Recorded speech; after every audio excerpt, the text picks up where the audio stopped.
ক্ষমতা ছাড়াই কি তবে কল্যাণ রাষ্ট্রের মডেল বাস্তবায়ন করছে জামায়াতে ইসলামী? 2026 সালের প্রথম রমজানেই এক বিরাট চমক দেখালো জামায়াত শিবির, যেখানে প্রথাগত রাজনৈতিক দলগুলোর ফোকাস থাকে 5 স্টার হোটেলের বিলাসবহুল ইফতার পার্টি আর কূটনৈতিকদের খুশি করার দিকে। সেখানে জামায়াত ও শিবিরের ওয়েলফেয়ার পলিটিক্স বা জনকল্যাণমূলক রাজনীতি এক নতুন বার্তা দিচ্ছে দেশবাসীকে। আজ আমরা বিশ্লেষণ করব কিভাবে কোনো রাষ্ট্রীয় প্রোটোকল ছাড়াই তারা সাধারণ মানুষের হৃদয়ে জায়গা করে নিচ্ছে। শুরুতেই নজর দেওয়া যাক ঢাকা বিশ্ববিদ্যালয় ক্যাম্পাসের দিকে। রমজানকে বরণ করে নিতে পুরো ক্যাম্পাস এবং সংলগ্ন এলাকায় যে বর্ণাঢ্য সাজসজ্জা করা হয়েছে, রাষ্ট্রবিজ্ঞানের ভাষায় একে বলা হয় সফট পাওয়ার ব্র্যান্ডিং।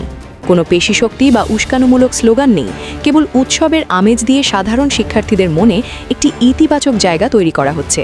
তবে সবচেয়ে বড় চমক ছিল সাধারণ শিক্ষার্থী, রিকশা চালক এবং পথচারীদের জন্য উন্মুক্ত ইফতারের আয়োজন।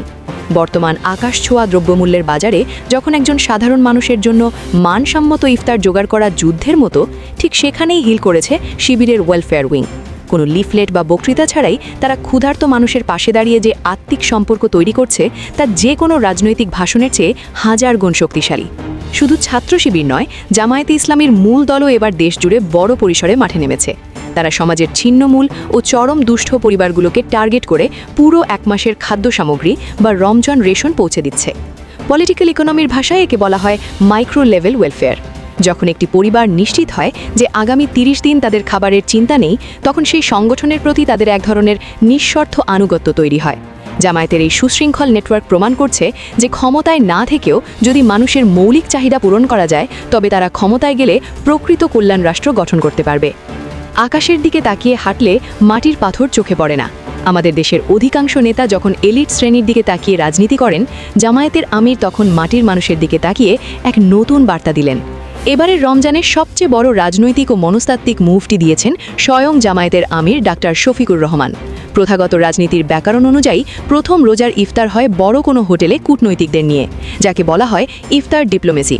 কিন্তু ডাক্তার শফিকুর রহমান সেই চেনা ছক ভেঙে প্রথম ইফতারটি করেছেন এক এতিমখানায়। পিতৃমাতৃহীন শিশুদের সাথে মাটিতে বসে একই প্লেট থেকে খাবার খাওয়ার সেই দৃশ্য সোশ্যাল মিডিয়ায় ভাইরাল হতে সময় নেয়নি। এটি কেবল একটি ছবি নয়, এটি একটি সিম্বলিক পলিটিক্স।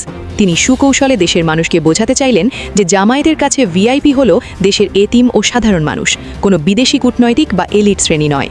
পলিটিক্যাল সাইকোলজিতে একে বলা হয় এমপ্যাথি ড্রিভেন লিডারশিপ বা সহানুভূতিশীল নেতৃত্ব। তবে জামায়াতের এই সফট পাওয়ার কৌশল প্রতিপক্ষ বা প্রশাসনের জন্য বড় দুশ্চিন্তার কারণ হতে পারে।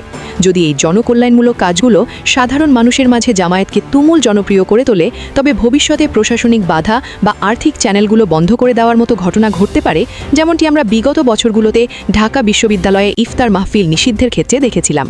সব মিলিয়ে এবারের রমজানে জামায়াত ও শিবিরের এই মানবিক পদক্ষেপগুলো রাজনীতিতে একটি নতুন বেঞ্চমার্ক তৈরি করেছে। তারা প্রমাণ করেছে যে রাজনীতি মানেই কেবল ক্ষমতার লড়াই নয়, রাজনীতি মানে মানুষের চোখের পানি মোছানাও। প্রিয় দর্শক, জামায়াতের আমিরের এতিমদের সাথে ইফতার এবং শিবিরের এই ওয়েলফেয়ার মডেল নিয়ে আপনার বিশ্লেষণ কি? এটি কি শুধুই একটি নিখুঁত রাজনৈতিক কৌশল, নাকি সত্যিই একটি কল্যাণ রাষ্ট্র গড়ার নীরব প্রস্তুতি? আপনার যুক্তিনির্ভর মতামত কমেন্টে জানান। ভিডিওটি ভালো লাগলে লাইক ও কমেন্ট করে শেয়ার করুন। আমাদের চ্যানেলের সাথেই থাকুন। ধন্যবাদ।